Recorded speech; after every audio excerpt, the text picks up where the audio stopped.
Last lecture हम लोगों ने जनरल मीटिंग के कॉन्सेप्ट को शुरू किया था और हमने ये देखा था कि जनरल मीटिंग क्या होता है, क्यों जनरल मीटिंग हम करवाते हैं। फिर हमने ये देखा था कि कंपनी में डिसीजन कैसे लिया जाता है। तो डिसीजंस दो लेवल पे लिए जाते हैं, एक होता है एट द बोर्ड लेवल, एक होता है at the members level. Board level पे अगर आप देखो तो बोर्ड मीटिंग पास होता है और बोर्ड मीटिंग आप होल्ड करवाते हो जिसमें सारे डायरेक्टर्स आके बैठते हैं और बोर्ड मीटिंग के अंदर आपका बोर्ड रेजोल्यूशन आ जाता है। और वो बोर्ड रेजोल्यूशन जो होता है वो मतलब अलग अलग लॉ में लिखा हुआ है। नॉर्मली आपका क्या रहता है, majority of the directors if they agree, पांच डायरेक्टर है, पांच में से तीन डायरेक्टर्स अग्री कर गए तो आपका काम हो गया। या फिर कई जगह आपको 2/3 रिक्वायरमेंट भी होता है और कई जगह यूनानिमस रेजोल्यूशन, मतलब 100% बोर्ड ऑफ डायरेक्टर्स को अग्री करना होगा तभी वो रेजोल्यूशन पास हो पाएगा। तो लॉ में अलग अलग जगह लिखा हुआ है कहां पर क्या क्या रेजोल्यूशन पास करना है, बट आइडियली आपको सिंपल मेजॉरिटी चाहिए बोर्ड रेजोल्यूशन के लिए।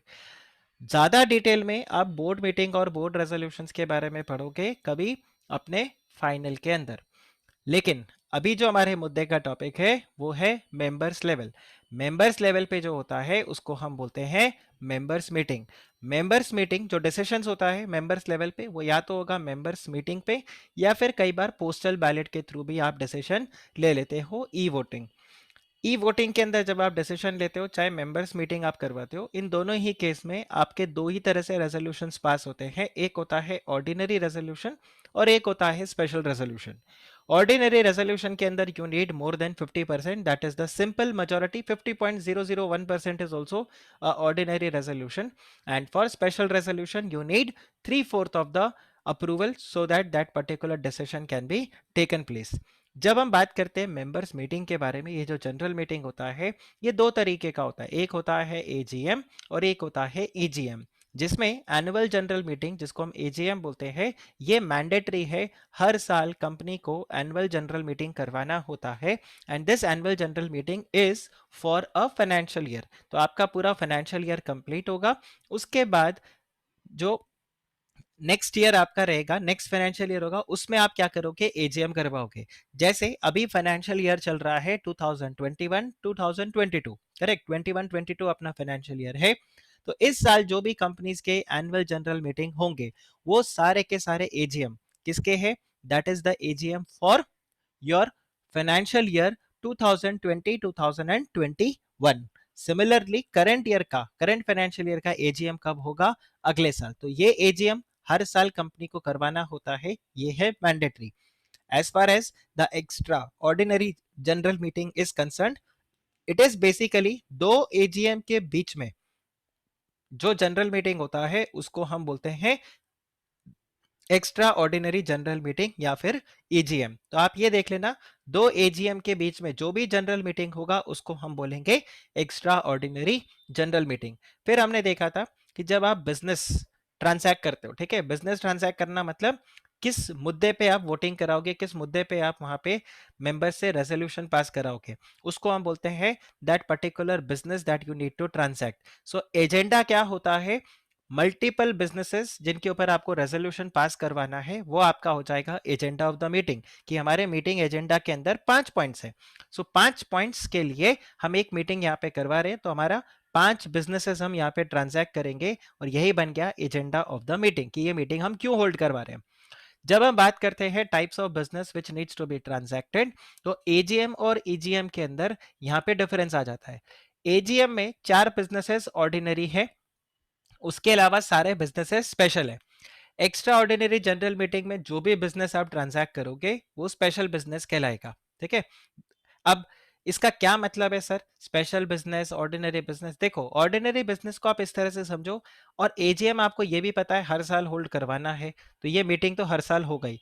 तो सर इसका जब लॉ में, जैसे वो दैट चुप चुप के मूवी में नहीं था कि मालिक जब इतना खर्चा हो गया है तो चिप्स का पैकेट भी खरीद लेते हैं, समोसा भी खरीद लेते हैं।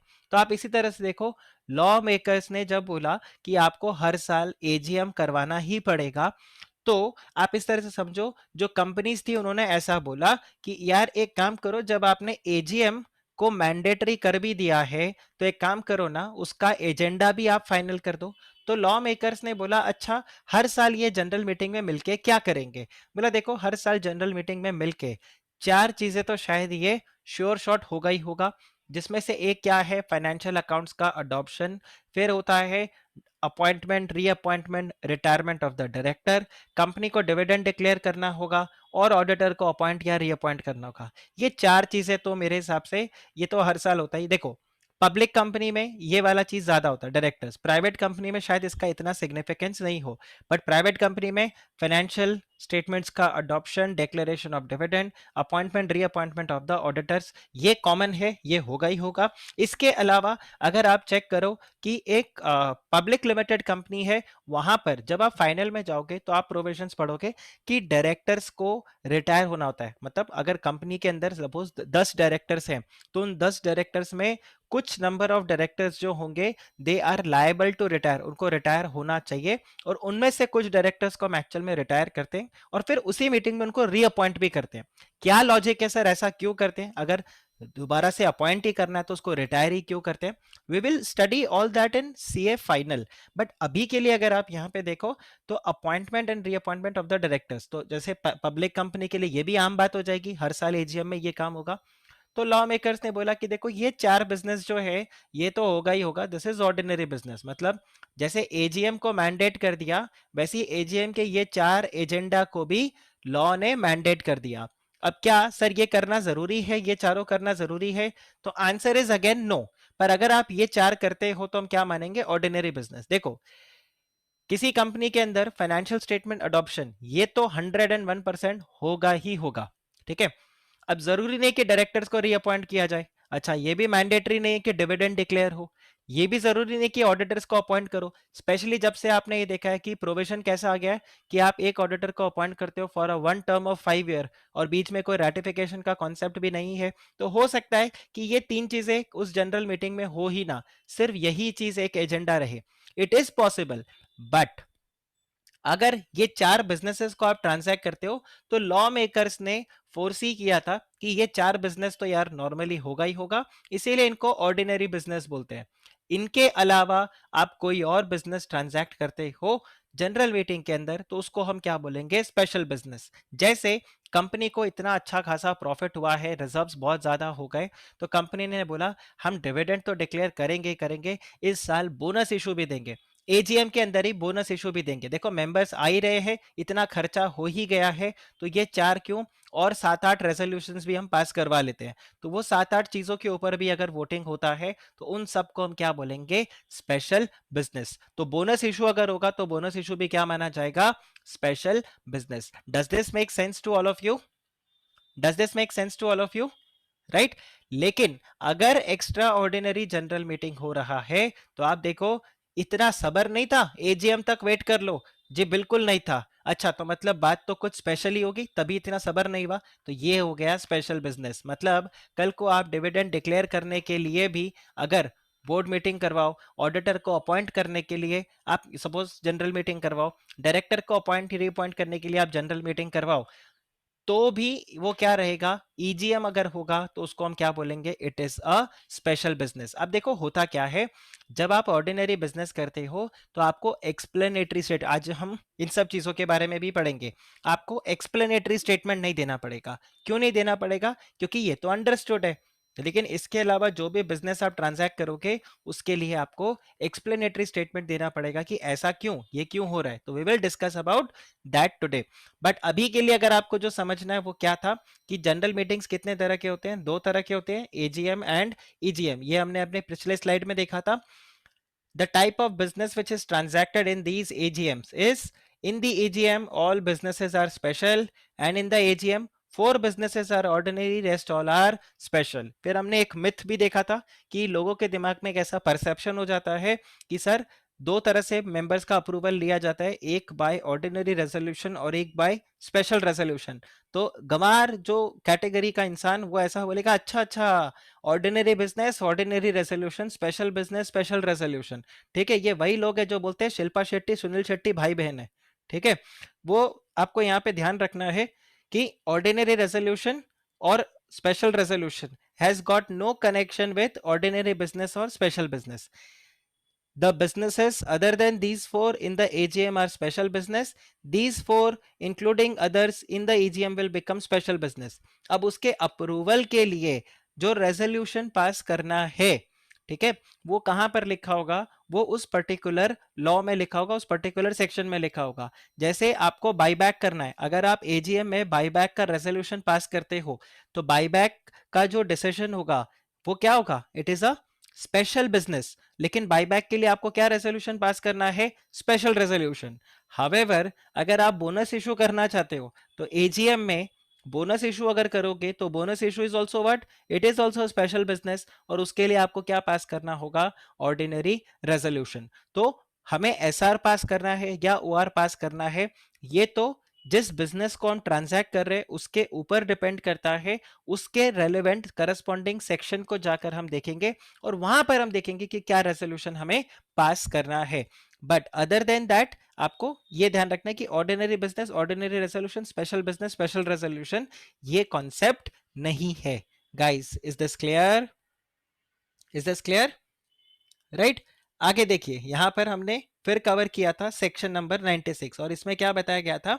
That every company other than the one person company shall, मतलब मैंडेटरी, ओपीसी नहीं, इसके अलावा जितने भी कंपनीज है उनको हर साल एक जनरल मीटिंग करवाना पड़ेगा, और उस जनरल मीटिंग को हम बोलेंगे एनुअल जनरल मीटिंग। ठीक है, this is in addition to the other general meetings that happen. तो आप ईजीएम वगैरह अगर करा रहे हो तो भाई वो एजीएम नहीं माना जाएगा। अच्छा, कैसे पता चले कि ये एजीएम है कि एजीएम है? तो यहाँ पर क्लियरली बोल दिया, बॉस जब आप नोटिस दोगे ना, उस नोटिस में क्लियरली मेंशन कर देना ये एजीएम है। ठीक है, ऐसा मत कर देना कि आप नोटिस दो और नोटिस में आप ऐसे लिख दो, देखो जनरल मीटिंग है बाद में देख लेंगे, एजीएम कर पाए तो यहाँ पर ए लगा देंगे, और नहीं कर पाए मतलब कर पाए तो यहाँ पर ई लगा देंगे, और नहीं कर पाए तो हम बोल देंगे अच्छा अच्छा अच्छा वो जो पहले हुआ था ना वही एजीएम था। ऐसा नहीं होगा। आपको नोटिस के अंदर क्लियरली बताना होगा that this is the meeting for the annual general meeting. तो आपका सेक्शन 96 का कंप्लायंस यहाँ पर होगा। फिर आप देखिए, sale specified in the notice. फिर यहाँ पर दो ड्यू डेट्स हमें बताया कि एजीएम आपको कब करना है। So the gap between two AGM should not exceed 15 months, और दूसरा आपको यहाँ पर बताया है 6 months from the end of the financial year. तो ये दो ड्यू डेट है, इन दोनों में से विच एवर फॉल्स अर्लियर आपको एजीएम तब करवाना होगा। हावेवर आपका जो फर्स्ट एजीएम है उसके लिए सिर्फ एक ही ड्यू डेट है, that is with in 9 months from the end of the financial year. Further हमने यहाँ पर देखा था कि अगर आप ये एजीएम नहीं करवा पाते हो तो आप क्या कर सकते हो? आरओसी के पास जाओगे and you will apply for the extension. लेकिन फर्स्ट एजीएम के लिए तो अभी आपको एक्सटेंशन नहीं मिलेगा। बाकी एजीएम्स के लिए, for other AGMs, the maximum extension which you are going to get is for 3 months.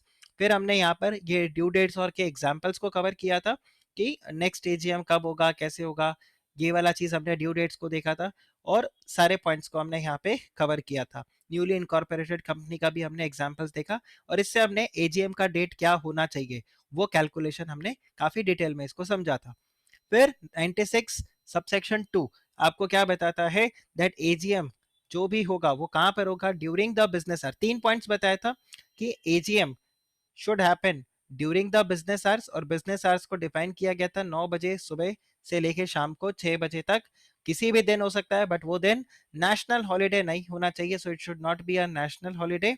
And ये कहां पर हो सकता है? Either at the registered office of the company और at some other place within the same town and city. तो मैंने आपको इसमें एग्जांपल दिया था आईटीसी का, कि आईटीसी का रजिस्टर्ड ऑफिस कोलकाता में है, वो अपने रजिस्टर्ड ऑफिस में एजीएम नहीं करते, वो सॉल्ट सिटी ऑडिटोरियम के अंदर, ये साइंस सिटी ऑडिटोरियम के अंदर वो अपना एजीएम करते हैं। इसके अलावा और भी मुंबई के अंदर भी कई सारे कंपनीज हैं जिनका रजिस्टर्ड ऑफिस मुंबई में है, पर उनका जो एजीएम होता है वो रजिस्टर्ड ऑफिस में नहीं होता। That happens mostly in the auditorium और let's say some other place, right? फिर आप देखिए यहाँ पर क्या बताया, एक प्रोवाइजो जिसने क्या बोला कि देखो, अगर एक अनलिस्टेड कंपनी है, ठीक है, उसको अपना एनुअल जनरल मीटिंग करना है, तो वो यहाँ पे अपना एनुअल जनरल मीटिंग चाहे तो with in the same place town city या अपने रजिस्टर्ड ऑफिस की जगह कहीं पर और भी अपना जनरल मीटिंग कर सकता है, but that should be a place in India. They can not say that we want to do our annual general meeting in let's say Maldives or let's say Australia, right, और USA, वो India के बाहर नहीं जा सकते, but India के अंदर वो कहीं पर भी अपना एनुअल जनरल मीटिंग कर सकते हैं। लेकिन इसके लिए क्या होना पड़ेगा, आपको सारे के सारे मेंबर्स का एक कंसेंट एडवांस में मिलना होगा कि वो अग्री करते हैं कि यहाँ पर एनुअल जनरल मीटिंग नहीं करके, जहां आपका रजिस्टर्ड ऑफिस है उस सिटी, टाउन या विलेज जो भी आपका है, और उस रजिस्टर्ड ऑफिस में एजीएम नहीं करके आप कहीं और अपना एजीएम करना चाहो तो आप कर सकते हो। फिर यहाँ पर आगे फर्दर सेंट्रल गवर्नमेंट को पावर दिया गया है कि वो किसी भी कंपनी को, इंक्लूडिंग द लिस्टेड कंपनी, उनको यहाँ पर क्या बोला गया है, एग्जेम्पशन दे सकता है from the requirement of the this subsection. तो यहाँ पर रिक्वायरमेंट्स क्या थे, तीन ही रिक्वायरमेंट थे, during the business hours, not on a national holiday, and either at the registered office. तो ये आपको किसी भी कंपनी को एग्जेम्पशन दिया जा सकता है। तो मैंने आपको बोला था लिस्टेड कंपनी के लिए सेंट्रल गवर्नमेंट तीन एग्जेम्पशन दे सकता है, अनलिस्टेड कंपनी के लिए आपको तीसरे एग्जामेशन के लिए, ये वाला रजिस्टर्ड ऑफिस वाले के लिए और with in the same town and city, आपको सीजी के पास जाने की जरूरत नहीं है। अगर आप सिर्फ मेंबर से अप्रूवल ले लेते हो तो भी चलेगा। राइट, हमने ये पूरा कवर किया था। और एक चीज आपको ध्यान रखना है, it is not public holiday. यहाँ पर क्या बात हो रहा है, national holy sorry, it is national holiday. फिर हमने यहाँ पे देखा था section 97, power of the tribunal to call for the annual general meeting. अब इसमें क्या हो गया, it is the duty of the company to hold a annual general meeting, और कंपनी एजीएम नहीं करवाता है, और एजीएम नहीं करवा रहा है, इसकी वजह से एक मेंबर जो है कंपनी का वो परेशान हो गया, और परेशान होके वो एनसीएलटी में एप्लीकेशन फाइल करता है और बोलता है कि देखो ये एजीएम हमें करवाना है, ठीक है, ये एजीएम हमें करवाना है। तो इन दैट केस यहाँ पर क्या होगा, ट्राइब्यूनल कंपनी का एनुअल जनरल मीटिंग करवा देगा, और वहां पर कंपनी को ये भी बोला जाएगा, बेसिकली वो ये डायरेक्शन भी दे सकता है कि देखो अगर एक ही मेंबर आए या एक ही प्रॉक्सी है, एक ही इंसान, नॉर्मली एक इंसान अकेले मीटिंग नहीं कर सकता, पर वहां पर इस तरह से हो जाएगा कि अगर एक ही इंसान आया, वन मेंबर हैज कम, और let's say even one proxy has come into the meeting. Proxy कौन, प्रॉक्सी मेंबर का एक तरीके से रिप्रेजेंटेटिव होता है, जो कि मीटिंग में जाके मेंबर के बिहाफ पे वोट करता है। तो प्रॉक्सी भी अगर मीटिंग के अंदर आ गया, अकेला प्रॉक्सी भी एक वैलिड कोरम होगा। कोरम के बारे में आज हम पढ़ेंगे। कोरम का क्या मतलब होता है, quorum means minimum number of members which is needed to start a meeting. तो वहां पर कोरम वगैरह का रिक्वायरमेंट नहीं रहेगा, अकेला एक मेंबर भी अगर वहां पहुंच गया वो मीटिंग कर सकता है। तो इसका इम्पैक्ट क्या होगा, अगर उस मीटिंग के अंदर उसने कोई भी रेजोल्यूशन पास कर दिया, that will B binding on the company. कल को आप ये नहीं बोल सकोगे अकेला एक इंसान रेजोल्यूशन कैसे पास कर सकता है। This is the power which is there with the tribunal, and such direction the tribunal can give. Then a general meeting which is held in pursuance of subsection 1, then it will be deemed to be the annual general meeting of the company. तो यहाँ पर मैंने आपको बताया जो भी resolution ये अकेला बंदा पास कर देता है, ना जस्ट अंडरस्टैंड, एक इस टाइप का सिचुएशन हो गया कि आपकी कंपनी है, एजीएम करना था, आपने एजीएम नहीं किया, मैं आपकी कंपनी का मेंबर हूँ, मैं एनसीएलटी में चला गया, एनसीएलटी ने डायरेक्शन दिया कि मीटिंग कराओ, और आप मीटिंग में नहीं पहुंचे, मैं अकेला उस मीटिंग के अंदर था। ध्यान रखो, अगर उस मीटिंग के अंदर मैंने खुद को कंपनी का डायरेक्टर बना दिया तो आप कुछ नहीं कर सकते, बिकॉज बाय डिफॉल्ट फिर मैं उस कंपनी में डायरेक्टर बन गया। उस कंपनी के अंदर अगर, मतलब उस मीटिंग के अंदर अगर मैंने बोल दिया चलो इतना डिविडेंड डिक्लेयर करना है, द रेजोल्यूशन इज पास, तो द रेजोल्यूशन इज पास्ड, आप क्वेश्चन भी नहीं कर पाओगे, because that will be deemed to be the annual general meeting of the company under this act, and therefore all the decisions which are taken by this single person also, or this single proxy also, even that will be considered as a valid resolution pass, and that will be binding on all. फिर आगे हमने यहाँ पर देखा था section number 98, power of the tribunal to call for the meeting. तो यहाँ पर बताया गया था कि सी 97 और 98 दोनों में क्या डिफरेंस है। 97 के अंदर कोई ना कोई एप्लीकेशन फाइल करेगा मेंबर, एनसीएलटी को एप्लीकेशन फाइल करेगा और उसके बाद मीटिंग होगा। यहाँ पर क्या बताया हुआ है कि ट्राइब्यूनल खुद भी यहाँ पर क्या कर सकता है, मीटिंग होल्ड करवा सकता है। जब क्या रहेगा, where there is a reason that it is impracticable for a company to call for the meeting, और वहां पर फिर ट्राइब्यूनल आपको जो भी ऑर्डर्स वगैरह देगा, मॉडिफाई कर देगा प्रोविजंस को, उसके हिसाब से आप मीटिंग करवाओगे, and then all that will be a valid meeting. Right, फिर हमने यहाँ पर आगे देखा था सेक्शन 99, जिसके अंदर बताया गया था कि अगर आप मीटिंग नहीं कंडक्ट करवाते, सेक्शन 96, 97, 98, इनमें कहीं पर भी आप अगर डिफॉल्ट करते हो, तो इधर बताया गया है ऑफिसर इन डिफॉल्ट के ऊपर पेनल्टी लगेगा, और penalty company and officer in default penalty लगेगा 1 लाख रुपीज, और कॉन्टिनेंट डिफॉल्ट में 5,000 रुपीज पर डे का आपको पेनल्टी लगना शुरू हो जाएगा। तो अगर 300 दिन तक आपने एजीएम नहीं करवाया, 300 दिन के बाद आप एजीएम करवाते हो, तो 15 लाख का पेनल्टी आपके ऊपर लग सकता है। हावेवर वहां पर फिर जब आप जाओगे, लेट्स से आप आरडी के पास जाओगे या फिर आप एनसीएलटी के पास जाओगे, डिपेंडिंग ऑन आपका अमाउंट कितना है। तो बेसिकली यहाँ पर क्या रहता है, 25 लाख रुपए तक का अमाउंट अगर होता है तो आप रीजनल डायरेक्टर के पास जाते हो कंपाउंडिंग के लिए, और अगर 25 लाख से ऊपर हो जाए तो फिर आपको एनसीएलटी में जाना पड़ता है और वहां जाके आप ये डिसीजन लेते हो how to go about this. Okay, तो ये आपके पास आ जाता है पॉइंट। फिर आप देखिए calling for the extra ordinary general meeting. अब ईजीएम के लिए मैंने आपको बताया था कि the board of directors whenever they deem fit, तो कोई भी यहाँ पर लिमिट नहीं है कि इसी समय आप ईजीएम करवा सकते हो या इस समय आप ईजीएम नहीं करवा सकते या वट। जब भी आपको लगता है कि ईजीएम करवाने की जरूरत है तो यहाँ पर आप ईजीएम करवा सकते हो, and they can call for the extra ordinary general meeting of the company. और ये जो एक्स्ट्रा ऑर्डिनरी जनरल मीटिंग है, इसके लिए एक प्रोवाइजो भी बताया हुआ है कि वोली ओन सब्सिडरी अगर है, ठीक है, if it's a wholly owned subsidiary of a company which is incorporated outside India, उसका जो एक्स्ट्रा ऑर्डिनरी जनरल मीटिंग है that may happen in India और that may happen outside India also. तो आप इस प्रोवाइजो का दूसरा मतलब बस ये निकाल लो कि अगर वो वोली ओन सब्सिडरी है ऑफ अ फॉरेन कंपनी, ठीक है, और of a company which is incorporated outside India, तो वो फॉरेन कंपनी भी हो सकता है, वो बॉडी कॉर्पोरेट भी हो सकता है, ठीक है, विच इज इनकॉर्पोरेटेड आउटसाइड इंडिया। तो इस कंपनी का ईजीएम कहाँ हो सकता है, it may happen in India, it may happen outside India also, right? But for other companies, the AGM will be यहाँ पे you can have the extraordinary general meeting that has to happen in India only, right? इसके अलावा हमने EGM के लिए एक और point देखा था कि बोर्ड के अलावा भी कोई रेक्विजिशन यहाँ पे डाल सकता है। तो रेक्विजिशन बेसिकली यहाँ पर कौन डालेगा, रेक्विजिशन यहाँ पर डालेगा एक ऐसा मेंबर जिसके पास क्या हो, 1/10, right, 1/10 of the share capital हो, जिसके ऊपर वोटिंग राइट्स होना चाहिए, या फिर अगर कंपनी में शेयर कैपिटल नहीं है तो 1/10 ऑफ द वोटिंग राइट्स आपके पास होना चाहिए। In that case you can file a petition, और basically you can request the company कि चलो ईजीएम करवाओ अलोंग विद द एजेंडा। अब कंपनी के पास कितना टाइम होगा, कंपनी के पास यहाँ पे 45 डेज का टाइम रहेगा। सो विद इन 21 डेज उनको ईजीएम को कॉल करना होगा, and within 45 days from the date of requisition आपको ईजीएम को होल्ड कर लेना होगा।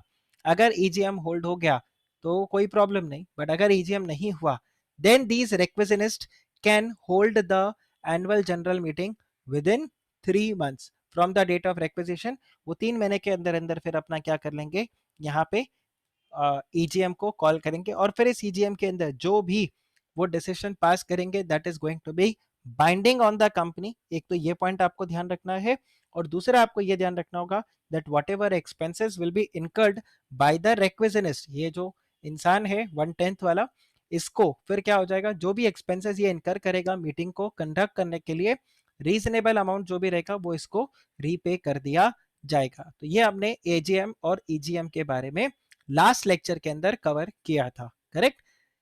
अब हम यहाँ पे आगे बढ़ेंगे and we are going to discuss about the notice of the meeting. अब देखो, जब मीटिंग होगा तो आपको अपने मेंबर्स को बताना पड़ेगा कि ये हमारा मीटिंग होने वाला है, ठीक है। अब वो चाहे सॉरी एजीएम हो या ईजीएम हो, ये आपको नोटिस देना पड़ेगा।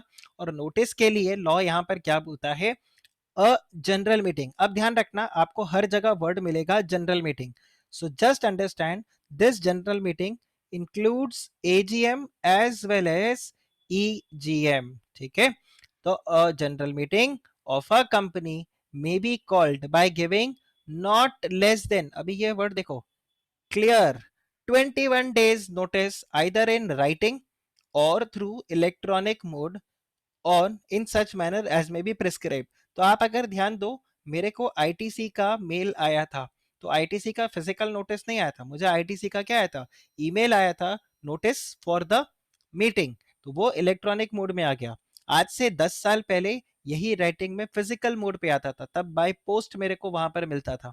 ठीक है, तो आप बाय पोस्ट भेज दो, बाय हैंड डिलीवरी भी कर दो तो भी चलेगा, ठीक है, आप कोरियर करो, कैसे भी करो, basically there should be a trace, एक ऑडिट ट्रेल जैसे हम बोलते हैं वैसे एक ट्रेल होना चाहिए कि हाँ ये इस इंसान को हमने भेजा था और उसको ये मिल गया होगा।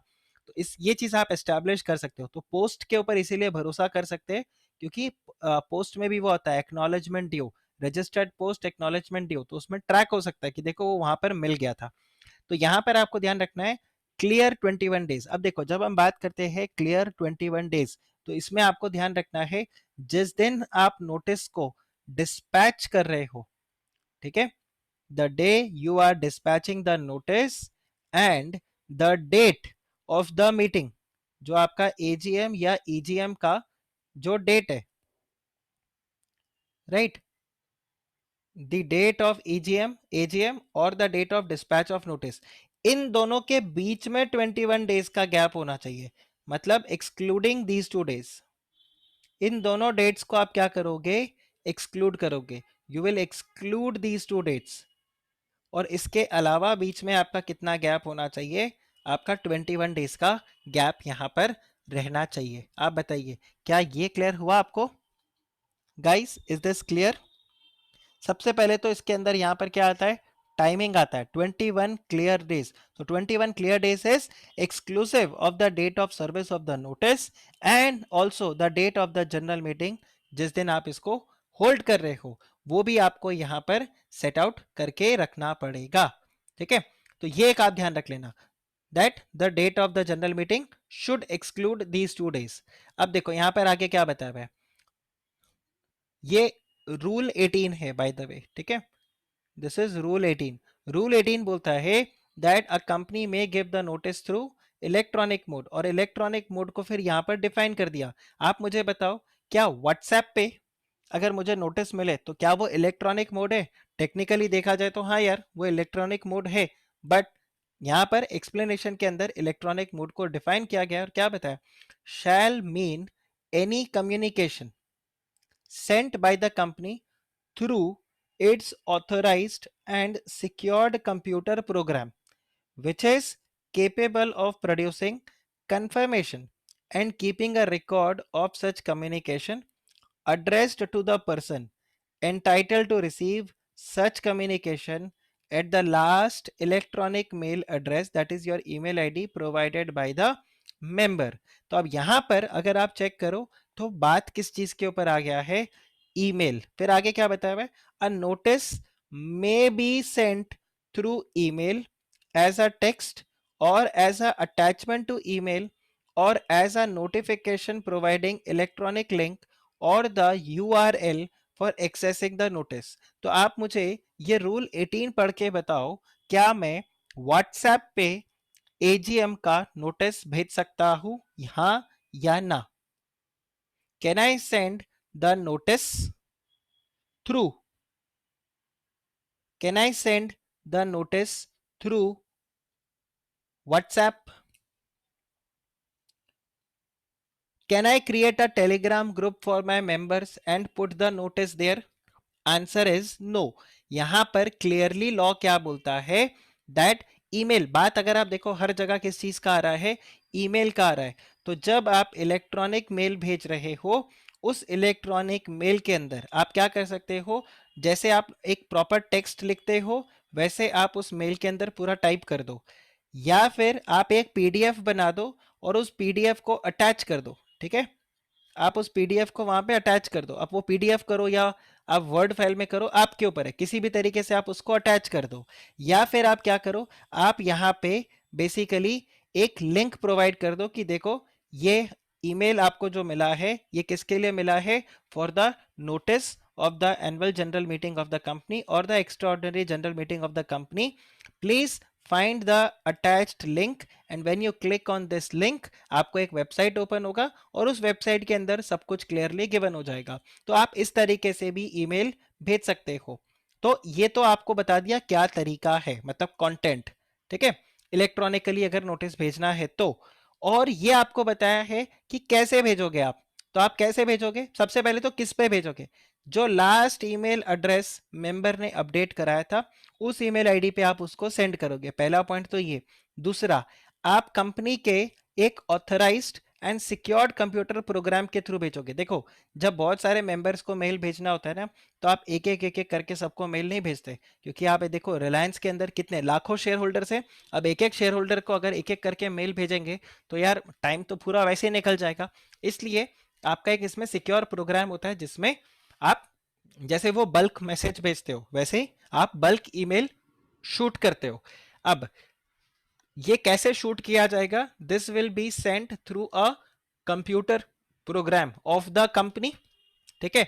इसके अलावा कंपनी को ये रिकॉर्ड भी मेंटेन करके रखना होगा कि देखो इन इनको हमने ये नोटिस भेजा है, और कहां पर भेजा है, उनके ईमेल आईडी के ऊपर भेजा है। तो कल को अगर आपसे पूछा जाए कि आपने किन किन कंपनीज को नोटिस दिया, तो आपके पास वो एक लिंक होना चाहिए कि हाँ हमने इन इन कंपनीज को नोटिस दिया है। Okay, does this make sense to all of you? कि आप पता कर सको कि कल को अगर आपसे मैंने पूछ लिया, चलो मुझे बताओ, जैसे आपको अगर याद हो सहारा वाला केस, सहारा वाले केस में जैसे आया था ना कि आप बताओ आपने किन किन से पैसा लिया, तो वो बोलते हैं हमारे पास बहुत लंबा लिस्ट है। तो ठीक है, आप लंबा लिस्ट हमें दो। सेम वे यहां पर आ जाएगा, कल को कुछ अगर इन्वेस्टिगेशन होता है, कोई भी पॉइंट होता है, कोई एलिगेशन लगता है, और कंपनी को बोला जाए बताओ भाई कितने ईमेल, मतलब कितने मेंबर्स थे जिनको तुमने मेल भेजा, तो बोलेंगे सरकार 50। ठीक है, नाम बताओ, तो आपके पास नाम होना चाहिए कि ये लोग थे, ये इनका ईमेल आईडी है, और इस दिन इस समय इस टाइम पे हमने इनको मेल भेजा था। धवल ने यहाँ पे मेरे से एक डायरेक्ट मैसेज पूछा है, शायद आप लोगों को नहीं देखे। Sir, if company uploads the notice on its website and sends the email to the member to check the notice on the website, is it okay? आप धवल खुद बताओ, विल इट बी ओके? इसमें एक थोड़ा कमी मुझे लगता है हो सकता है। आप ये नहीं बोल सकते just check on the website, आपको अपने वेबसाइट का वो लिंक देना पड़ेगा जहां पर एग्जैक्टली exactly वो नोटिस है। आप ये नहीं बोल सकते just go and check the website of the company, the notice is attach there. आपको वहां पर लिंक देना होगा that the details of the notice is attached to the website of the company, और वहां पर नीचे फिर आप ये पॉइंट डाल के लिख दोगे that this is the link, if you click on this link you will be directed to the notice of the company. Right? Make sense Dhaval? Right? तो इस तरह से करके आपको ये भेजना होगा। तो लिंक होना चाहिए, या फिर कोई अटैचमेंट होना चाहिए, या फिर आपके पास टेक्स्ट मैसेज के थ्रू हो। आप चाहो तो ये सब एक साथ भी आप कर सकते हो। रौनक बोल रहे हैं कि सर मतलब सबको स्पून फीडिंग करना होता है। एग्जैक्टली रौनक, और अगर मैं आपको बताऊं, इसमें सबसे ज्यादा हालत खराब होता है कंपनी सेक्रेटरीज का। क्यों? क्योंकि कंपनी सेक्रेटरीज वैसे एक्सपर्ट होते हैं कंपनी लॉ के अंदर। तो आप जब किसी चीज में एक्सपर्ट होते हो, उसमें किसी को स्पून फीडिंग कराना आपके लिए और ज्यादा, मतलब you require lot of patience. मैं ये नहीं बोलूंगा कि वो डिफिकल्ट होता है, but you require lot of patience. ठीक है, पहला पॉइंट तो ये। दूसरा, यहां पर क्या होता है कि अगर कुछ गड़बड़ होता है तो जो भी मेंबर्स होगा वो एजीएम में आके सबसे पहले यही बोलेगा आपका कंपनी सेक्रेटरी बेकार है, उसने नोटिस नहीं भेजा, ये नहीं भेजा, वो नहीं भेजा, क्या नोटिस भेजा मेरे को समझ में नहीं आया। तो आपका नोटिस जो ड्राफ्टिंग होता है, that is to be drafted in a plain simple language, कि अगर किसी को सिर्फ इंग्लिश आता है तो वो उसको पढ़ ले और समझ जाए कि भाई ये कब मीटिंग है, क्या है, किस तरीके से। नो टेक्निकल जार्गन्स, नो आप Shashi Tharoor language, clear, concise and precise. Raunak, ये भी more knowledge more confusion, no knowledge no confusion. तो प्रिसाइसली भी आपको वहां पर लिखना होगा कि हाँ ये इतना सही, इससे ज्यादा फालतू इंफॉर्मेशन दोगे फिर वो कंफ्यूजन क्रिएट होगा। तो ये आपको ध्यान रखना होता है। और नोटिस के लिए मैं आपको बताता हूँ, मेरे कुछ फ्रेंड्स लिस्टेड कंपनी में है। आपको पता है उनके पास एक लिस्ट आता है, होता है हर साल कंपनी सेक्रेटरी के पास एक लिस्ट होता है कि ये मेंबर्स है, इनको तो कॉल भी करके पूछते हैं आपको नोटिस मिला कि नहीं मिला। कुछ ऐसे मेंबर्स भी होते हैं जिनको कॉल करके पूछा जाता है बॉस आपको नोटिस मिला कि नहीं मिला, क्योंकि ये ऐसे शेयर होल्डर्स है जो बहुत रिकस क्रिएट करते हैं फिर जनरल मीटिंग के अंदर। मतलब कई बार ऐसा देखा गया है कि बस गाली नहीं देते, उसके अलावा कुछ नहीं छोड़ते चेयरमैन को, कंपनी सेक्रेटरी को, कि ये ऐसा है वो वैसा है। और लीगली अगर आप देखो तो कंपनी सेक्रेटरी और जो चेयरमैन है वो कुछ नहीं बोल सकता, वो सिर्फ अपना डिफेंस वहां पे दे सकता है, वो और कुछ नहीं बोल सकता, वो उनको सुनना पड़ेगा, it is their duty to listen to them. So ये एक पॉइंट वहां पर रहता है। ठीक है, तो आपका, और कभी भी आप नोटिस पढ़ना, इसीलिए रौनक कई बार मैं पता है स्टूडेंट्स को बोलता हूं, अभी जैसे मेरा CS फाइनल का एक बैच चल रहा है जिसमें हम टीचिंग देम कॉर्पोरेट फंडिंग, तो ये पब्लिक इशू और इन सब के बारे में। तो उनको मैंने कल प्रोस्पेक्टस दिखाया था, एक कंपनी का प्रोस्पेक्टस दिखाया था बारबेक्यू नेशन का, और उनको मैंने बोला था ये बारबेक्यू नेशन का अगर आप प्रोस्पेक्टस पढ़ो, इसमें आप देखो पूरा प्रोसेस एकदम डिटेल में दिया हुआ है। And I said them that I bet you कोई भी बुक, कोई भी मॉड्यूल, इंस्टीट्यूट, किसी भी इंस्टीट्यूट का मॉड्यूल, कोई भी रेफरेंस बुक, कोई स्कैनर उठा लो, किसी फैकल्टी का नोट्स आप देख लो, इतना सिंपल और प्रिसाइज और जो बोलते हैं ना एक स्टैंडर्ड लैंग्वेज का आपको कहीं पर भी नहीं मिलेगा, क्योंकि जितने सिंपल और सही तरीके से वहां पर समझाया गया होगा, the most simplest way and the most correct way. ठीक है, कहीं ना कहीं हो सकता है कि मेरा बुक में अगर मैं आपको दूं तो उसको मैंने बहुत सिंपल तरीके से बना दिया, जैसे ये पीपीटी बनाया मैंने बहुत सिंपल तरीके से उसमें लिख दिया होगा, लेकिन कहीं ना कहीं वहां पर हो सकता है मैंने कुछ पॉइंट्स को मिस आउट कर दिया हो, लेकिन प्रैक्टिकली वहां पर दे can not miss out on any particular point. तो आप वो नोटिस वगैरह को जब आप पढ़ोगे तो you will automatically realise. I think मेरे को आपको टेलीग्राम ग्रुप पे काफी चीजें ऐड करके देना है, मतलब I have to send you lot of things, I will do that also. मैं आपको नोटिस भी भेजूंगा, आप एक बार उसको पढ़ के देखना, यू विल रियलाइज कितने सिंपल तरीके से वहां पर उसको समझाया हुआ है। ठीक है, आगे देखिए, नेक्स्ट आपको बताया हुआ है the email is to be sent to the person who is entitled to receive the email as per the records of the company और as provided by the depository. तो आपको याद हो बुक क्लोजर, रिकॉर्ड डेट याद आ रहा है, we discussed about book closure and record date. तो जिस दिन रिकॉर्ड डेट होगा, ठीक है, और जिसका भी नाम वहां पर मेंशन्ड होगा उसको आप क्या कर दोगे, ईमेल दे दोगे। आगे बताया हुआ है if the notice is sent in the form of a non editable attachment to the email, such attachment shall be in the form of portable document format। ये वैसे पीडीएफ का शॉर्ट फॉर्म है, तो हम जो बोलते हैं ना अडोब का पीडीएफ, तो ये दिस पोर्टेबल डॉक्यूमेंट फॉर्मेट, ताकि क्या हो उसमें कोई भी एडिटिंग वगैरह फ्यूचर में नहीं हो सके। और in a non editable format together with the link और the instruction for the recipient in downloading relevant version of the software. In fact इसीलिए आप देखो जब मेल आता है तो वहां पर आपको वो लिंक भी देते हैं कि लेटेस्ट अडोब का जो वर्जन है वो आप, ये अबोर्ड लिख दिया, सॉरी लेजेंडरी का लेडेंजरी हो जाता है, एनीवे anyway, ये देखो लेटेस्ट अडोब, ठीक है, जो अभी आपके पास लेटेस्ट अडोब का वर्जन होगा वो उसका भी लिंक देंगे कि अगर आप कल को डाउनलोड करना चाहो तो यहां से कर सकते हो सकता है उनके फोन में या उनके सिस्टम के अंदर अडोब डाउनलोडेड नहीं हो, या फिर हो सकता है लेटेस्ट वर्जन डाउनलोडेड नहीं हो जिसकी वजह से वो उस नोटिस को ओपन नहीं कर पाए, तो ऐसा भी नहीं होना चाहिए। इसीलिए आपको वहां पर एक इंस्ट्रक्शन भी देना पड़ेगा कि आप लेटेस्ट वर्जन को कैसे डाउनलोड कर सकते हो। फिर देखिए a company's obligation shall be satisfied when it transmits the email and the company shall not be held responsible for the failure in transmission beyond its control। Obvious सा बात है, अगर कोई टेक्निकल एरर आ गया, कुछ भी हो गया, आपने अपना ईमेल आईडी गलत दिखे रखा हुआ था, सी कई बार इस तरह से होता है ना, जैसे मैं आपको बताता हूँ, ये जो गूगल ड्राइव पे नोट्स को शेयर करना होता है ना, मैं आप लोगों को बोलता हूँ मुझे अपना, मैंने आप लोगों को फाउंडेशन में भी बोला था आप अपना नाम लिखना, मुझे व्हाट्सएप करना, दूसरे में बता देना सीए फाउंडेशन जो भी आपका कोर्स है, और फिर मैंने आपको बोला था मुझे तीसरा व्हाट्सएप आप करोगे अपना ईमेल आईडी का।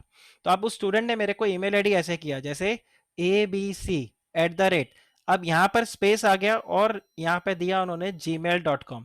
अब दिक्कत क्या हो रहा है, जब मैं ये मेल भेजने की कोशिश कर रहा हूं तो वो बोलता है ईमेल आईडी इनवैलिड। ये तो मैंने ग्रुप में मेल नहीं भेजा था, मतलब सबको बल्क ईमेल नहीं भेजा, मैं एक एक करके सबको मेल भेज रहा था, तो ये एरर मुझे पकड़ में आ गया, पर अगर मैंने बल्क में भेजा होता तो शायद ये इग्नोर कर देता मैं। और मुझे पता चला बाद में कि यहाँ पर एक स्पेस बार है, तो बेसिकली उसने जब टाइप किया तो स्पेस बार ऑटोमेटिकली आ गया होगा और फिर ये जीमेल आ गया। तो मतलब ये नहीं कि इंटेंशनली उसने ऐसा किया, बट इस तरह का कोई टेक्निकल ग्लिच आ गया या किसी और रीजन से, मतलब कंपनी का डिफॉल्ट नहीं है, कंपनी ने तो मेल भेज ही दिया था, लेकिन कुछ टेक्निकल डिफॉल्ट हो गया और किसी को मेंबर को नोटिस नहीं मिला, तो उसको बोला है प्लीज आप आके मीटिंग के अंदर चिल्लम चिल्ली मत शुरू कर देना, ये मत बोलना मीटिंग इनवैलिड है, ये सब मीटिंग को गड़बड़ करो, मुझे नोटिस मिलना था, मुझे नोटिस नहीं मिला, blah blah blah blah blah, all this will not work. आगे क्या बताया, the company may send the email ID through an in house facility or its registrar, transfer agent or authorize any third party agency to provide a bulk email facility। मतलब company का in house भी हो सकता है, ऐसा है कि company ने खुद ही सॉफ्टवेयर परचेज कर लिया बल्क ईमेल भेजने के लिए, ये भी हो सकता है। Registrar and transfer agent basically कौन होता है, ये एक इंटरमीडियरी होता है। जैसे मर्चेंट बैंकर एक इंटरमीडियरी है, अंडर राइटर एक इंटरमीडियरी है, वैसे ही रजिस्ट्रार एंड ट्रांसफर एजेंट, इसको registrar and share transfer agent भी बोलते हैं, ये भी आपका एक इंटरमीडियरी होता है। इसका काम बेसिकली क्या होता है, आपके मेंबर्स का जो लिस्ट है उसको मेंटेन करके रखना। तो कंपनीज को बोला गया है कि कुछ कंपनीज को बोला गया है आपको रजिस्ट्रार और शेयर ट्रांसफर एजेंट अपॉइंट करना पड़ेगा, मतलब आपको उनसे कॉन्ट्रैक्ट करना होगा, या फिर आपको लाइसेंस लेना होगा खुद को ही, मतलब कंपनी को खुद को ही रजिस्टर करवाना पड़ेगा कि हम खुद ही शेयर ट्रांसफर एजेंट है और हम अपना खुद ही रजिस्ट्रेशन, मतलब जो भी लिस्ट है वो रिकॉर्ड्स को मेंटेन करके रखें, क्योंकि अल्टीमेटली ये रिकॉर्ड्स इनके पास होता है। तो आप आरटीए को बोल सकते हो कि यार एक काम करो, आप ही ये ईमेल फॉरवर्ड कर दो, या फिर आप किसी थर्ड पार्टी किसी एजेंसी को हायर कर लो, जैसे एड्स वगैरह के लिए होता है, तो किसी थर्ड पार्टी को आप हायर कर सकते हो कि देखो ये आपको हम एक्सेल शीट के अंदर एक ईमेल आईडीज का लिस्ट दे देंगे, और इस लिस्ट को आप क्या कर देना, शूट कर देना, और इनको ईमेल आईडी से आप बेसिकली अपना नोटिस भेज देना।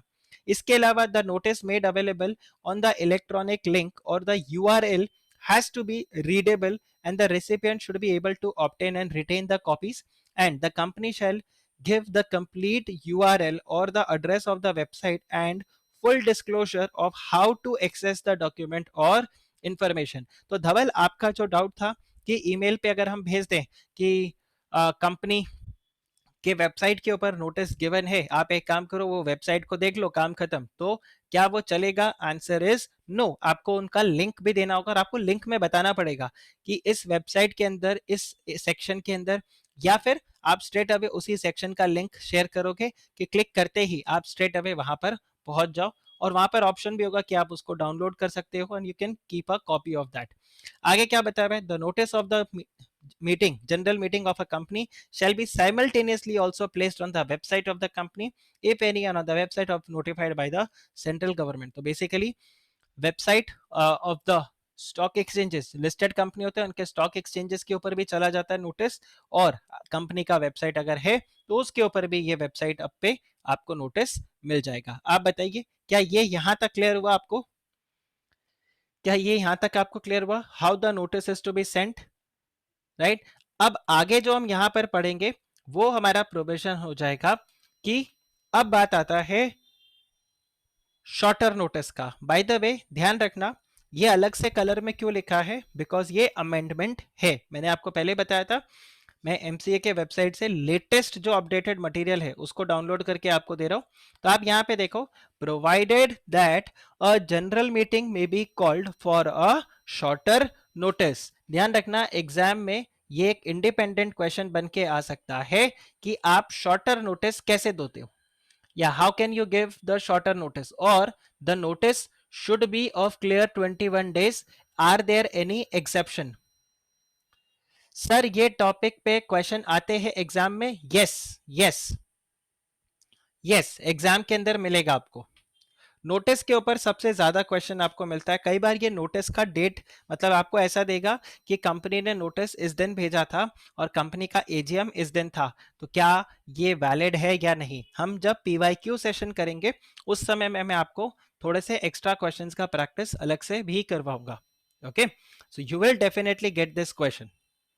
ओके, फॉर श्योर ये वाला आपको मिलेगा। अब अगर आप यहां पर देखो तो एक इसके ऊपर भी क्वेश्चन आता है कि कंपनी को शॉर्टर नोटिस, मतलब ईजीएम करना है, अभी के अभी करना है, और हमारे पास टाइम नहीं है कि हम 21 दिन वेट करें।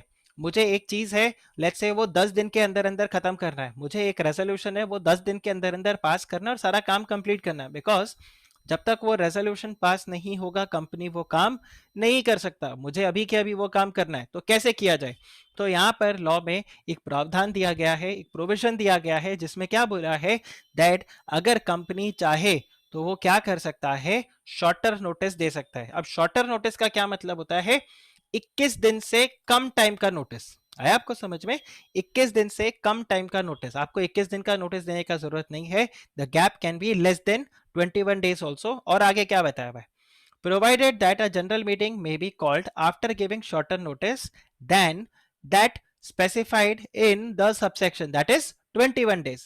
पर कब, ये देखो, ये देखो, मैं यहां पे आपको लिख के दे देता हूं, then that specified in this subsection, that is 21 days. तो शॉर्टर नोटिस मतलब लेस देन 21 डेज का नोटिस। लेकिन कब, इफ, ये आ गया, अगर आपको कंसेंट मिल गया, और कंसेंट भी किस में, इन राइटिंग और थ्रू द इलेक्ट्रॉनिक मोड, अगर आपको मिल जाता है, किसके लिए, एजीएम के लिए। तो एजीएम के लिए क्या बोला है, not less than 95% of the members who are entitled to vote there at. इसका क्या मतलब हो गया, अगर 95% ऑफ द मेंबर्स जो आपको अग्री कर जाते हैं, who are entitled to vote, ध्यान रखना 95% of the members not by voting right, it is 95% of the members who are entitled to vote। तो आप सपोज करो मैं कंपनी का एक ही शेयर होल्ड करता हूं, ठीक है, चलो इसको थोड़ा और इंटरेस्टिंग बनाते हैं, तो आप इसका एनालिसिस कर पाओगे और आप शायद करेक्ट आंसर भी करोगे, and you will be able to remember this also for a longer period of time. Simple point, मैं आपको बोलता हूं एक कंपनी के अंदर टोटल 100 मेंबर्स हैं, ठीक है, जिसमें, और कंपनी में टोटल शेयर कैपिटल कितना है, लेट्स से 20 लाख शेयर्स है, कंपनी में 20 लाख शेयर्स है। मैं यहां पे बोलता हूं एक मेंबर जो है वो यहां पर होल्ड करता है 19,50,000 शेयर्स। इसके अलावा जो ये बैलेंस 99 शेयर होल्डर्स है, ये होल्ड करते हैं बैलेंस 50,000 शेयर्स। तो अब अगर आप मैथमेटिकली चेक करो, तो लेट्स से ये ए, इसका नाम ए है, A is holding, he is one person and he is holding 19,50,000 shares. तो अगर आप इसका वोटिंग राइट चेक करो, तो 19,50,000 डिवाइडेड बाय 20 लाख, इनका वोटिंग राइट हो गया 97.5%। आप मुझे बताइए शॉर्टर नोटिस के लिए मुझे कंसेंट किसका लगेगा, लेट्स से ओनली ए, अगर सिर्फ ए अग्री कर जाता है तो क्या शॉर्टर नोटिस चलेगा, या फिर आपको यहां पर चाहिए होगा 95 मेंबर्स,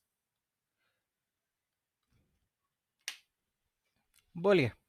अब ये 95 मेंबर्स में चाहे ए हो, मतलब इसको ऐसे कर सकते हैं जैसे कि ए प्लस 94 मेंबर्स, वो, या फिर अदर 95 मेंबर्स, कौन सा ऑप्शन यहां पे आपको लगता है फिट इन हो सकता है, 1, 2 और 3,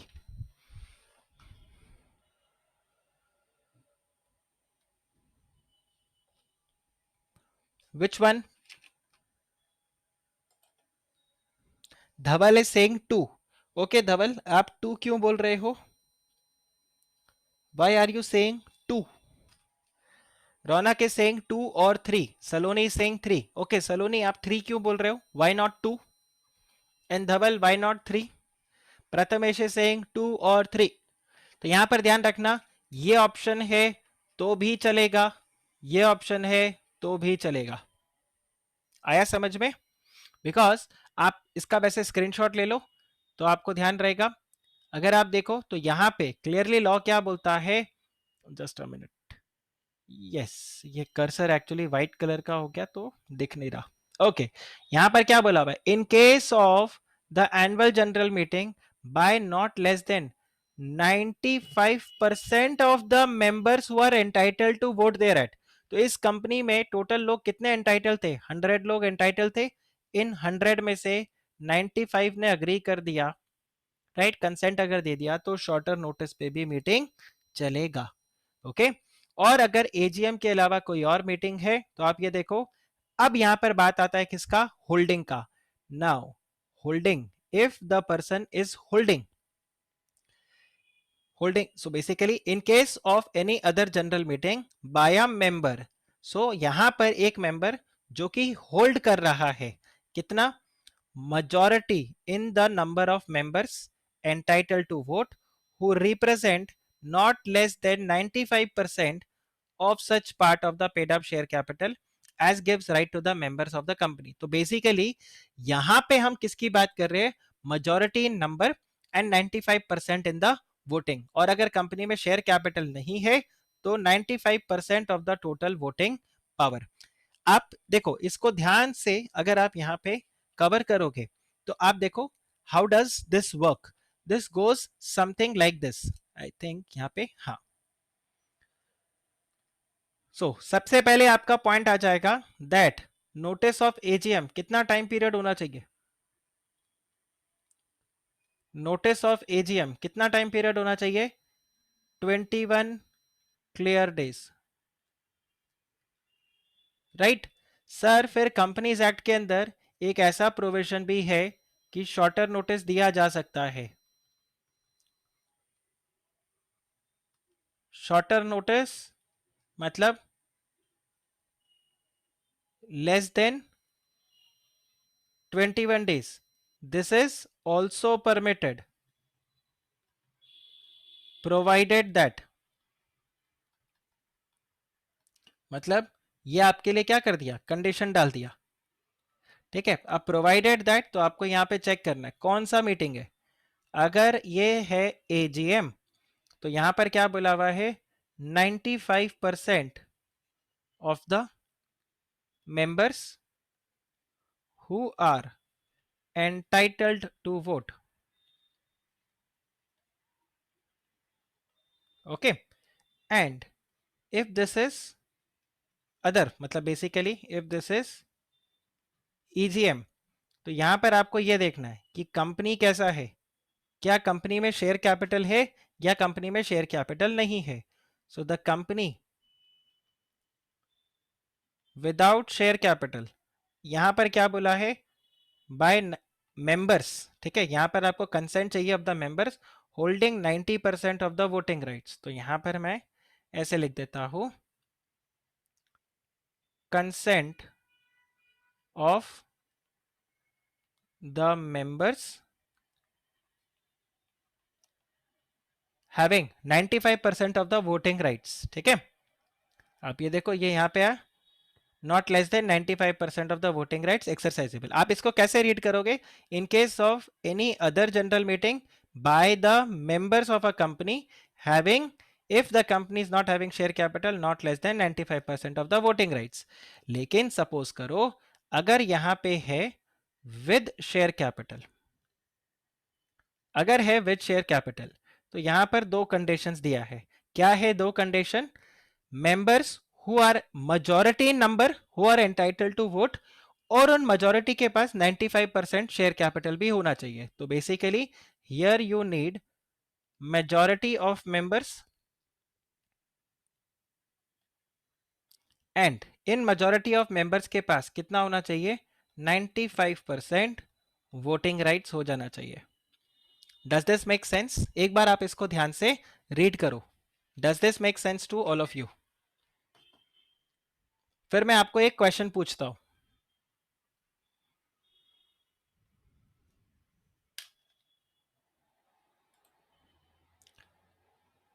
ओके. तो अगर मुझे यस इतने सारे आ गए तो हम एक काम करते हैं, हम वही सेम एग्जाम्पल लेते हैं. ठीक है. Let's take the same example जो मैंने आपको यहां पे दिया था. लेट्स से एक कंपनी है, उसमें टोटल 100 मेंबर्स है और यहां पर जो शेयर कैपिटल है वो है लेट्स से 20 लाख रुपीस. ठीक है. 20 लाख शेयर है बेसिकली. टोटल रुपीस तो क्या 20 लाख शेयर है. मैं आपको बोलता हूं यहां पे एक मेंबर है ए हु इज होल्डिंग, इस बार मैं एक काम करता हूं 19 लाख शेयर्स करता हूं. ही is holding 19 lakh shares and balance 99 members,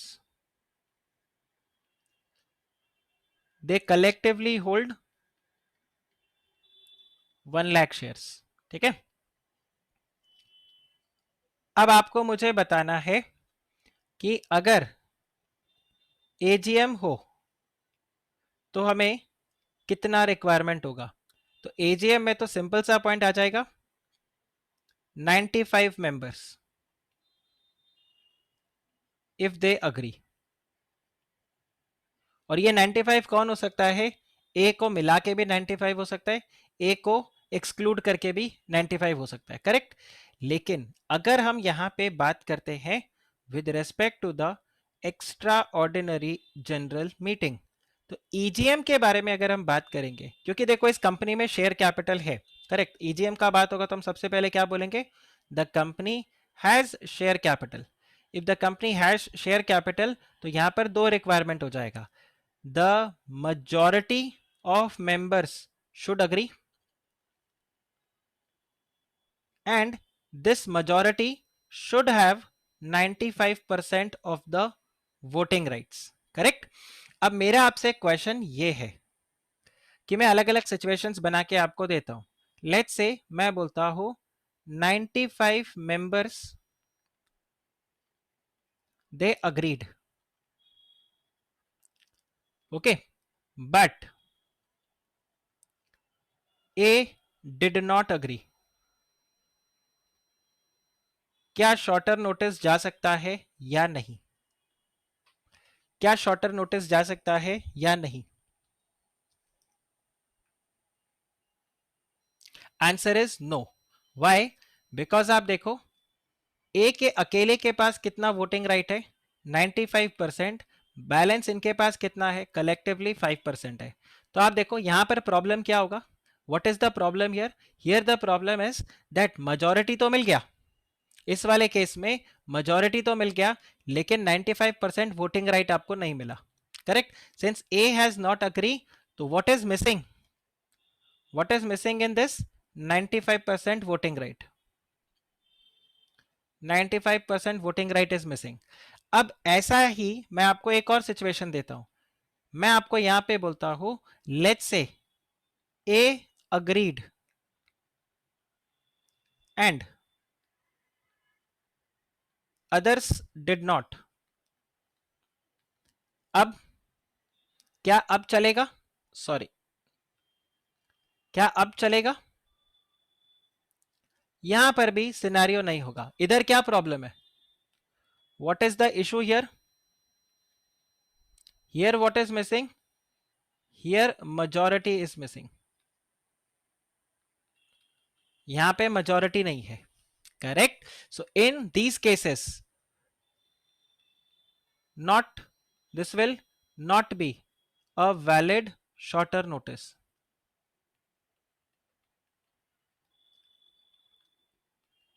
This is not a valid shorter notice। आप बताइए, is this clear?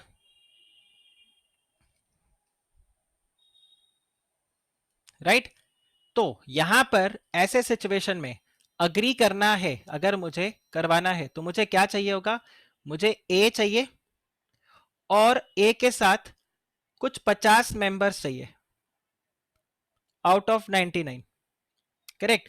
A plus 50 member अगर ये अग्री कर जाते हैं, तो ये क्या हो जाएगा? This is going to be majority number also. How majority number? क्योंकि ए को मिला के अगर 50 मेंबर हो गए तो ये 51 हो गया, एंड वोटिंग राइट तो अकेला ए ही भारी पड़ेगा, 95%। आप बताइए, इज दिस क्लियर? क्या अब आपको एक पूरा क्लियर पिक्चर मिला इसका, शॉर्टर नोटिस का? आप अगर ध्यान दो तो देखो, आज के लेक्चर में हमने सिर्फ किसको फोकस किया? We have just focused on the notice and the shorter notice, क्योंकि ये एग्जाम परस्पेक्टिव से बहुत ज्यादा इंपॉर्टेंट है।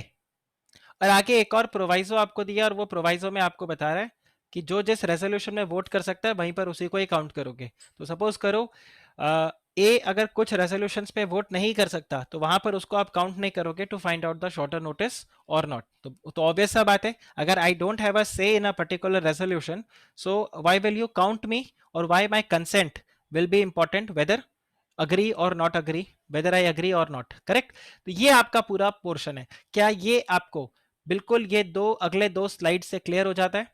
ये एक आपका मेन स्लाइड हो गया जिसमें मैंने आपको कंटेंट प्रिसाइज फॉर्म में लिख के दे दिया है, और ये आपका हो गया कंटेंट किसके लिए? जो कि आपको बेसिकली रिसर्च एंड डेवलपमेंट में आपको हेल्प करेगा कि इफ एंड बट प्रैक्टिकली किस तरह से इसको हम देखेंगे। ठीक है, एक्सपेक्ट कि कुछ इस टाइप का क्वेश्चन आपको एग्जाम में देखने को मिल सकता है। ठीक है, अगर पास्ट में नहीं भी आया तो भी मैं आपको बता सकता हूं कि इस टाइप का क्वेश्चन आपको मिल सकता है, because these questions fall into the category of analytical. ये एनालिटिकल कैटेगरी में फॉल कर सकता है। हो सकता है वो आपको इस तरह से दे, मतलब ये तो मैंने बहुत ही सिंपल दिया ए बी, वो ऐसा हो सकता है A B C D E ऐसे करके 5-6 मेंबर्स का नाम आपको दे दे और उनके आगे आपको शेयर होल्डिंग बताया और वो बोले कि ये अग्री किया, ये अग्री नहीं किया।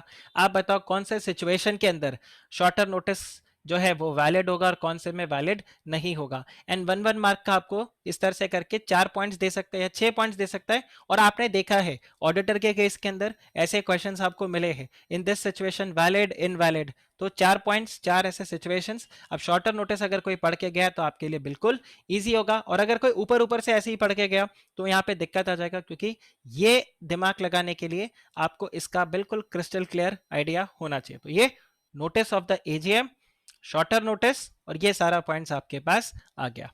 अब आगे हम यहाँ पे देखते हैं every notice of the meeting shall specify. तो यहाँ पर अब आ रहा है what should be the content of the notice. तो कंटेंट ऑफ द नोटिस में आपको बताया कि नोटिस अब बताएगा what is going to be the place, what is going to be the date, what is the day, and किस समय ये मीटिंग होगा। ये नोटिस के अंदर क्लियरली मेंशन होना चाहिए, आपको ये बताएंगे। एंड इसके अलावा it should also contain a statement of the business. Remember agenda जिसको हम बोलते हैं, there should be a statement of the business जो आप ट्रांजैक्ट करोगे उस पर्टिकुलर मीटिंग के अंदर।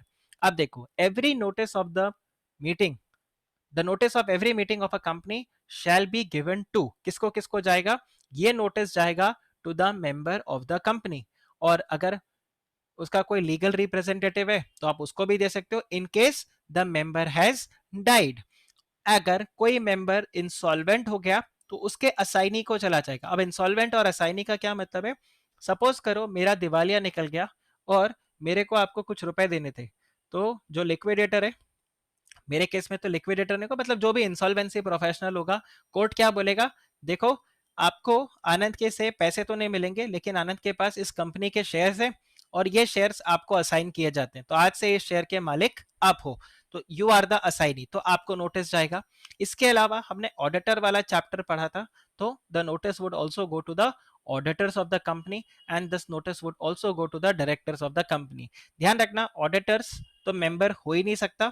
क्या डायरेक्टर मेंबर हो ऐसा मैंडेटरी है, answer is no, the director may और may not be the member of the company. और ध्यान रखना it will go to every director, और जब बात हो रहा है एवरी डायरेक्टर तो वहां पर अलग अलग तरह के डायरेक्टर्स होते हैं, हालांकि आप सीए फाइनल में इसको डिटेल में पढ़ोगे, बट जैसे कि आप देखो independent director, executive director, non executive director, जितने भी तरह के आपके सारे डायरेक्टर्स हैं उन सबको आप यहाँ पर भेजोगे। अब एक चीज ध्यान रखना, अगर आपने नोटिस नहीं भेजा तो मतलब आपने मीटिंग बराबर से कॉल नहीं किया है और वो मीटिंग इनवैलिडेट हो जाएगा। सी, जैसे आपको याद हो contract with minor can not be ratified once he become major, yes और no, why, because contract with minor itself is void ab initio। वो मोहरा बेबी वाला केस आपको अगर याद हो, सेम चीज यहाँ पर आता है कि अगर आपने नोटिस ही बराबर नहीं भेजा तो आपका मीटिंग को वैलिड नहीं माना जाएगा, और अगर मीटिंग को वैलिड नहीं माना जाएगा तो मीटिंग में आपने जो डिसीजंस लिया वो भी इनवैलिड हो गया। तो यहां पर ऐसे सिचुएशंस के लिए यहां पर बोला गया है any accidental omission to give notice or the non-receipt of the notice by any member or other person who is entitled to such notice for any meeting shall not invalidate the proceedings of the meeting। तो just because गलती से उसको notice नहीं गया तो आप ये नहीं बोलोगे कि यार ये जो मीटिंग है ये तो इनवैलिड मीटिंग है, इसके सारे प्रोसीडिंग्स बेकार है, वॉइड ab initio है। तो एक्सीडेंटल ओमिशन को यहाँ पर इनवैलिडेशन नहीं माना जाएगा। आप बताइए क्या आपको ये सेक्शन 101 क्लियर हुआ या नहीं? क्या आपको सेक्शन 101 ये क्लियर हुआ या नहीं? अगर आपको सेक्शन 101 क्लियर हो गया तो अब आ जाता है सेक्शन 102, और सेक्शन 102 को फिर हम एक काम करते हैं, नेक्स्ट लेक्चर में कंटिन्यू करते हैं, what are the statements which are to be annexed to the notice. अब फिलहाल यहाँ पे लेक्चर को हम एंड नहीं कर रहे, मैं आपको यहाँ पे I will show you the ITC का जो नोटिस आया था मेरे को, मैं आपको वो नोटिस यहाँ पे चेक करवाना चाहता हूँ, just to see whether all the things that we have studied, क्या आपको ये देखने को मिलता भी है या नहीं। So give me 1 minute, I just open that email और मैं आपको ये शो करवाता हूँ। तो आप देखिए, जैसा जैसा बोला गया था क्या बिल्कुल वैसा ही दिख रहा है आपको। आप अगर देखो, ये कंपनी का नोटिस है, ठीक है, और यहाँ पे क्या बताया है, dear member 110th annual general meeting of the company will be held on. आप ये देखो, डे बताया है, डेट बताया है और टाइम बताया है कि नहीं। और ये क्योंकि वीडियो कॉन्फ्रेंसिंग के थ्रू होगा तो यहाँ पर प्लेस नहीं है। अदरवाइज अगर आप पुराने नोटिस को देखोगे तो वहां पर वो साइंस सिटी ऑडिटोरियम के बारे में भी बताते हैं। फिर क्या बताया है, the notice, the AGM notice and the annual reports of the company for the financial year 2013 are available on the home page of the company's website ITC portal and can also be viewed by following links. So धवल, आपने जो point बोला था, क्या sir company का website बता सकते हैं? बता सकते हैं, लेकिन हमें लिंक देना पड़ेगा। ये कंपनी का वेबसाइट है, तो आप देखो, अगर आप कंपनी के वेबसाइट पे क्लिक करोगे तो वेबसाइट, लेकिन एजीएम नोटिस के लिए आप यहाँ पे जाओगे और रिपोर्ट्स के लिए आप यहाँ पे क्लिक करोगे तो आप देखो, है सब आईटीसी के वेबसाइट पे। See this is ITC website, लेकिन यहाँ पे वेबसाइट में किधर मिलेगा रिपोर्ट? सर यहाँ पे लिखा तो है नोटिस। अरे तो मुझे क्या पता, यहाँ पे मुझे सामने सामने दिखाओ, तो सामने सामने आपको नहीं मिलता। तो ये रहा, आप देखो, जब मैंने इसके ऊपर क्लिक किया तो मैं स्ट्रेट अवे कहाँ पहुंचा, स्ट्रेट अवे मैं नोटिस के ऊपर पहुंचा। अब आप देखो, यहाँ पर भी नोटिस में क्लियरली क्या बताया है, notice of, do you remember मैंने आपको बताया था, उसमें आपको क्लियरली मेंशन करना होगा नोटिस के अंदर that this is the notice for the annual general meeting, you can not just leave it, it's for the general meeting and later on we will decide whether this is AGM और EGM. यहाँ पर क्या दिया हुआ है, notice is hereby given for this AGM. आप ये देखो, to transact the following businesses, ये दिख रहा है आपको। और आप देखो, यहाँ पर आपको बताया हुआ है ऑर्डिनरी बिजनेस, तो यहाँ पर ऑर्डिनरी बिजनेस 4 है, पर आपको काफी सारे यहाँ पे ऑर्डिनरी बिजनेस दिखेंगे। इसका ये रीजन है क्योंकि अलग अलग डायरेक्टर्स को यहाँ पे अपॉइंट कर रहे हैं ना। ये देखो, री इलेक्शन, मैंने आपको बताया था, retire by rotation and then they are eligible to be appointed and by reelection. तो अलग अलग डायरेक्टर्स अलग अलग होगा, तो हर एक के लिए अलग अलग रेजोल्यूशन पास होगा। तो आप यहाँ पे देखो, पहला तो हो गया adoption of the financial statement, दूसरा हो गया फॉर द डिविडेंड, तीसरा हो गया टू अपॉइंट द डायरेक्टर। फिर अगर आप यहाँ पे देखो तो ये देखो, ये ऑर्डिनरी रेजोल्यूशन पास हो रहा है किसके लिए, फॉर द स्टैट्यूटरी ऑडिटर्स, ठीक है, तो ये भी ऑर्डिनरी है। इसके बाद में आप देखिए, आपके पास क्या आ रहा है, स्पेशल बिजनेस, और स्पेशल बिजनेस में आपको बताया भाई ये ओआर से पास होगा, तो ये आपको बता दिया ओआर से पास होगा। फिर एक और है, वो भी ओआर से पास होगा, तो यहाँ पर सब ओआर वाले आपको मिल रहे हैं। कई बार हो सकता है स्पेशल बिजनेस। अब ये देखो, ये आया आपका कॉस्ट ऑडिटर, तो कॉस्ट ऑडिटर को जो आप अपॉइंट कर रहे हो ये भी ऑर्डिनरी रेजोल्यूशन से कर रहे हो। ऑडिटर को आप पे करोगे आउट ऑफ पॉकेट एक्सपेंस, तो वो सब भी आप यहाँ पे, सो बेसिकली जो भी आप यहाँ पे दे रहे हो ये सब जाएगा।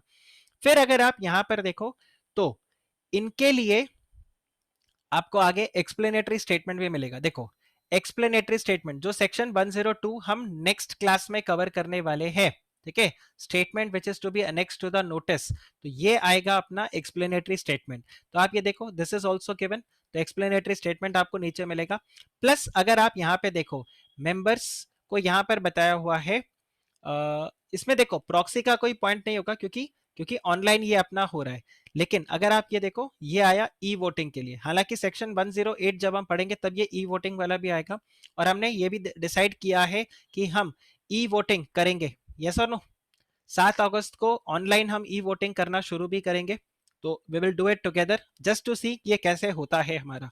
तो यहाँ पर ये पूरा पॉइंट आपको बताए, तो ये देखो सब इंफॉर्मेशन यहाँ पर आपको डिटेल में दे दिया गया है। अब आप ये देखिए कैसे इलेक्ट्रॉनिकली वोट करना है, इसका इंस्ट्रक्शन भी आपको गिवन है। सी स्टेप बाय स्टेप सब आपको यहाँ पे पूरा बताया है कि आप किस तरीके से ये करोगे। तो सिंपल लैंग्वेज, प्रिसाइज लैंग्वेज में आपको यहाँ पर सब बताना होगा, क्योंकि not necessary that everyone would know. फिर आप देखिए यहाँ पर आपको ये भी बताया हुआ है कि अगर कुछ आपको तकलीफ होता है तो आप डिस्कस कर सकते हो किसी के साथ भी, ये कंपनी का इंटरनल पर्सन, और ये आपका जो एनएसडीएल है उसका नंबर दिया जो आपको बेसिकली यहाँ पे फैसिलिटेट करवाएगा ई वोटिंग के लिए। फिर इंस्ट्रक्शंस फॉर ई वोटिंग ये सब दिया, फिर ये जनरल इंफॉर्मेशन आपको यहाँ पर दिया हुआ है, राइट। एंड फिर अगर आप देखो तो एक्सप्लेनेटरी स्टेटमेंट आया, तो एक्सप्लेनेटरी स्टेटमेंट किसके लिए आ रहा है? फ्रॉम आइटम नंबर 6, ठीक है। तो आइटम नंबर 6 से एक्सप्लेनेटरी स्टेटमेंट आ रहा है, उसके पहले कोई भी एक्सप्लेनेटरी स्टेटमेंट आपको नहीं मिला। क्यों नहीं मिला? Because of this particular reason. Item number 6 आपका क्या आता है? Special business. So for every special business you need to have a explanatory statement. Does this make sense? Ordinary business के लिए एक्सप्लेनेटरी स्टेटमेंट का जरूरत नहीं है। आई थिंक अब आप लेक्चर की स्टार्ट में जो मैं पॉइंट बता रहा था कि आपने जब एजीएम के बारे में बता ही दिया तो उनका ऑर्डिनरी बिजनेस भी बता दो, तो बोला ये ऑर्डिनरी बिजनेस है, इसके लिए आपको डिटेल्स भेजने का जरूरत नहीं है। लेकिन इनके लिए डिटेल्स भेजना जरूरी है कि भाई ये सब क्यों, मतलब क्यों ये सब आप बिजनेस क्यों डिस्कस करना चाहते हो, तो मेंबर्स को पता हो कि हम क्यों क्या कैसे कर रहे हैं, उसके लिए ये एक्सप्लेनेटरी स्टेटमेंट। और आप देखो यहाँ डिटेल में पूरा कहानी बताया हुआ है कि इसको क्यों क्या कैसे किस लिए, ये सब आपको दिया हुआ है। So all these justifications are given here. अब आप ये एनुअल रिपोर्ट है, ये तो मैंने आपको एक बार पहले भी पढ़ाया था और इसको डिस्कस करवाया। Plus it is also placed on the website. कहाँ मिलेगा आपको? आप देखो आईटीसी के अंदर जब आप यहाँ पे जाओगे तो यहाँ पर इन्वेस्टर रिलेशंस का एक कॉलम होगा। जब इन्वेस्टर रिलेशंस में आप क्लिक करोगे तो आपको यहाँ पर क्वार्टरली रिजल्ट, आईटीसी का रिपोर्ट, प्रेस रिलीज, सब कुछ आपको यहाँ पर डिटेल मिल जाएगा। सेबी के disclosure, share holding pattern, unclaimed dividend, ये सब पॉइंट्स आपको यहाँ पर देखने को मिल जाएगा। All these information you are going to get it. ये देखो आपको कुछ भी अगर पता करना है, all this you can get it here, right. फिर यहाँ पे अगर मैं मेल पे आपको और दिखाऊं तो ये देखो डिटेल इंस्ट्रक्शन, तो ये हो गया बाय वे ऑफ टेक्स्ट, ये हो गया बाय वे ऑफ टेक्स्ट। फिर अगर आप मेल पे देखो यहाँ पर पीडीएफ अटैच नहीं किया, अगर पीडीएफ अटैच होता तो that was also by way of this attachment, non editable attachment. फिर आप देखो if you are having any difficulty in viewing any of the links you can click on the following and download the software. और आप ये देखिए Adobe reader को download करने का भी इन्होंने लिंक भेजा है, और ये देखिए ये आ गया साथ में आईटीसी का लोगो। तो आप देखो जो भी हमने पढ़ा क्या प्रैक्टिकली आपको वो देखने को मिला? वहां पर आंसर इज यस। और आपको ये क्यों करना पड़ता है? क्योंकि यहाँ पर लॉ आपको बोल रहा है, अदरवाइज आप ऐसा कुछ भी नहीं करते। गाइस तो क्या नोटिस आपको क्लियर हुआ सेक्शन 101, राइट? तो आई होप जनरल मीटिंग का कॉन्सेप्ट, एजीएम, ईजीएम और नोटिस, मतलब सेक्शन 96 से लेके आई सपोज सेक्शन 101 तक आपको बहुत अच्छे से क्लैरिटी होगा। अब एक रीजन है, आपने अगर नोटिस किया हो मैं इसको इतना धीरे धीरे आपको क्यों करवा रहा हूं सर, आज एक लेक्चर में आपने सिर्फ एक सेक्शन करवाया और पिछले सेक्शंस का रिवीजन करवाया, बिकॉज एग्जाम पर्सपेक्टिव अगर बताओ तो ये आपका बहुत ही इंपॉर्टेंट चैप्टर है। एंड पर्सनली मैं आपको बताता हूं आगे कंपनी लॉ का जितना आपका अंडरस्टैंडिंग है, ये ऐसा टॉपिक है जो डे टू डे में काम आएगा। हो सकता है आप चार्ज नहीं क्रिएट करो, हो सकता है आप डिपॉजिट नहीं लो, हो सकता है बायबैक बोनस नहीं करो, लेकिन एजीएम जनरल मीटिंग एक ऐसा कॉन्सेप्ट है जो होगा ही होगा। तो इसका कॉन्सेप्ट आपके लिए प्रैक्टिकली भी बहुत ज्यादा इंपॉर्टेंट है और एग्जाम पर्पस के लिए भी ये बहुत ज्यादा इंपॉर्टेंट है, इसीलिए मैं एक एक पॉइंट को यहाँ पे आपको डिटेल में ले जाके पढ़ा रहा हूँ, ठीक है। So that's it for your this lecture, take care, bye bye।